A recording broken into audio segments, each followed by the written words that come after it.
भगवान श्री राम अपनी प्रजाओं को, गुरुजनों को, पूर्वजनों को, विद्वानों को, ब्राह्मणों को, सभी लोगों को बुलाकर उपदेश करते हैं कि बड़े भाग मानुष तन पावा।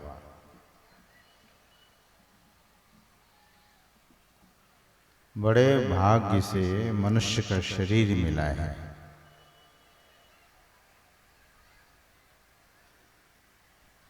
शरीर से सभी लोग प्रेम करते हैं। Your body is very precious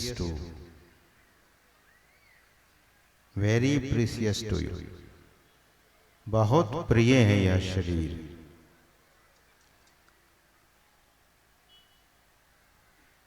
और भगवान श्री राम मनुष्यों को बुलाकर, प्रजाओं को बुलाकर यह उपदेश देने की कृपा की। इतना ही नहीं, भगवान कहते हैं कि सुर दुर्लभ,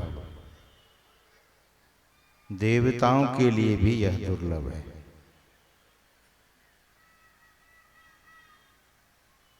भगवान कहते हैं केवल मैं ही नहीं, सब ग्रंथन गावा, सब ग्रंथ ही गावा, सारे ग्रंथ इस बात को कहता है। मैं ही कहता हूं ऐसी बात नहीं है। और भगवान कहते हैं साधन धाम मोक्ष कर द्वारा, पाइन जेहि परलोक संवारा। साधनों का घर है, मोक्ष का द्वार है।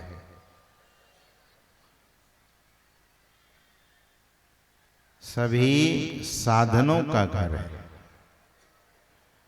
और भगवान कहते हैं कि the door of liberation is lying down in your human body, in your precious human body. आपके, हम आपका यह जो प्रिय शरीर है, इसी में मोक्ष का द्वार है। मोक्ष का द्वार और कहीं नहीं है। शमशान भूमि में लिखा रहता है मोक्ष धाम, मुक्ति धाम। शरीर, स्थूल शरीर को जहां जलाया जाता है, लेकिन जिस शरीर को जलाया जाता है वो तो पहले ही चला जाता है। यह शरीर मोक्ष का द्वार है। लेकिन कब तक? After living your body is not possible. शरीर छोड़ने के बाद संभव नहीं है। शरीर के रहते ही संभव है। इसीलिए तो शरीर के रहते भगवान उपदेश दे रहे हैं। भगवान कहते हैं मोक्ष कर द्वारा, पाइन जेहि परलोक संवारा। सो परत्र दुख पावही, सिर धुनि धुनि पछताए। काल ही कर्म ही ईश्वर ही, मिथ्या दोष लगाए। फिर भगवान क्या कहते हैं? यही तन कर फल विषय न भाई, स्वर्गौ स्वल्प अंत दुखदाई। कभी कभी कुछ फिलॉसफर जब कुछ बात बोलते हैं तो कहते हैं कि इस बात को ठीक से सुन लीजिए। एडवोकेट, लॉयर जब जज के सामने बहस करता है, इसमें शायद कोई लॉयर होंगे, एडवोकेट होंगे, तो उस समय क्या कहता है? Point to be noted. इसको नोट कर लिया जाए। क्या है? यही तन कर फल विषय न भाई। विषय के लिए नहीं है, सेंस प्लेजर के लिए नहीं है।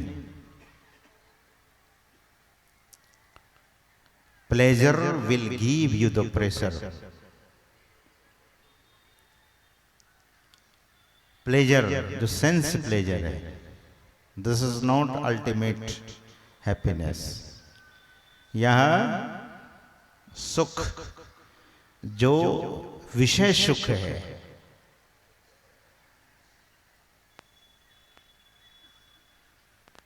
भगवान कहते हैं कि विषय की तरफ भागोगे तो दुख में चले जाओगे। सदगुरु महाराज ने भी कहने की कृपा की है, उनकी वाणी में आया है, तजी दे विषय दुखदाई। विषय दुखदाई है, तब इस भ्रम से, इस भ्रम को त्याग दीजिए। भ्रम त्यागी हो भाई।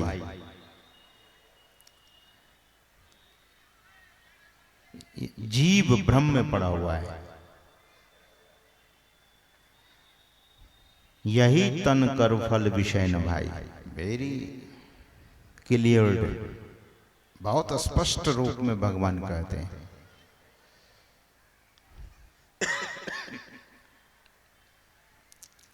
सज्जनों, आप लोगों की संख्या अपार है और सत्संग सुनने के लिए आए हैं।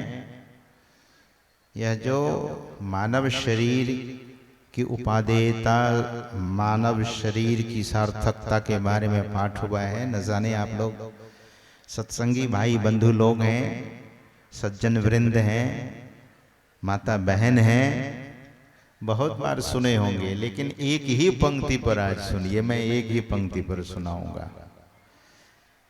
इस पाठ पर पूरा बोला नहीं जाता है, कोई बोल भी नहीं सकता, क्योंकि भगवान की वाणी बड़ी अगम होती है, संत की वाणी बड़ी अगम होती है। इट हैज इट्स ओन डेप्थनेस, बड़ी गहराई होती है इसमें। तो भगवान कहते हैं, यही तन कर फल विषय न भाई। इस तन को पाने का फल ये नहीं है कि विषय। गुरु महाराज कहते, तजी दे विषय दुखदाई। और इस भ्रम की खाई में जो पड़े हैं, मैं अक्सर कहा करता हूं कि गड्ढा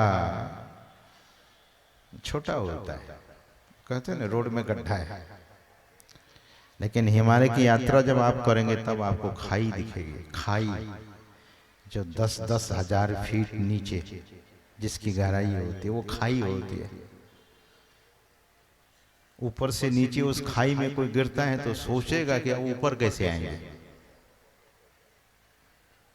तो ये भ्रम की खाई में ना पड़े।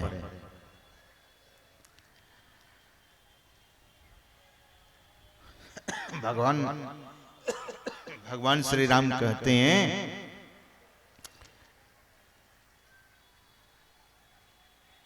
स्वर्ग का सुख भी स्वल्प, स्वर्ग वो स्वल्प, और फाइनली क्या है, अंत दुखदाई, अंततः दुख ही देगा।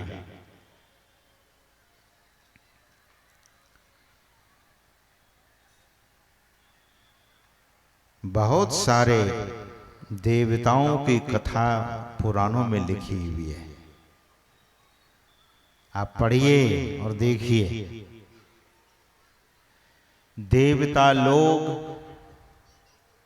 दैत्यों से युद्ध करते रहे, दैत्य लोग देवताओं से युद्ध करते रहे। किसके लिए? गद्दी पाने के लिए। स्वर्ग की गद्दी, स्वर्गो स्वल्प, जिस स्वर्ग के सुख को भगवान श्री राम स्वल्प, थोड़ा, अंग्रेजी में इट्स वेरी लिटिल, बहुत थोड़ा है, स्वर्गो स्वल्प, और भगवान कहते हैं कि अंत में दुख देने वाला। कभी स्वर्ग के सिंहासन पर भगवान इंद्र बैठ जाते हैं और कभी कभी दैत्य का आधिपत्य उस पर हो जाता है। यही कथा चल रही होती है। अब देखते ही नहीं, किसी भी राष्ट्र के जो विशेष पद है, प्रधानमंत्री का पद है, राष्ट्रपति का पद है, उसके लिए भी होड़ लगती है, इलेक्शन होता है। जो प्रधानमंत्री बढ़िया काम कर देते हैं उनकी वाहवाही होती है, उनकी जय जयकार होती है, नहीं तो बहुत सुनना पड़ता है। देश के बहुत जगह देखता हूं, हम लोग देखते हैं कि दीवालों पर न जाने लोग क्या क्या लिखते हैं। सज्जनों, भगवान श्री राम कहते हैं कि जीवन के रहस्य को समझिए। The mystery of life must understand. कहाँ समझ में आएगी यह बात? तो भगवान कहते हैं कि सत्संग में बात समझ में आएगी। साधु संतों की शरणागति होंगे, शरणागत होंगे, साधु संत की शरण ग्रहण करेंगे, सदगुरु की शरण ग्रहण करेंगे, तब जीवन के बारे में सोचेंगे कि हम कहाँ थे, अब कहाँ हैं। सत्संगी लोग जो होते हैं, सदगुरु के जो भक्त होते हैं, वे सत्संग करते करते सार असार को समझ लेते हैं। नहीं तो जीवन सज्जनों बड़ा दुखदाई है। मैं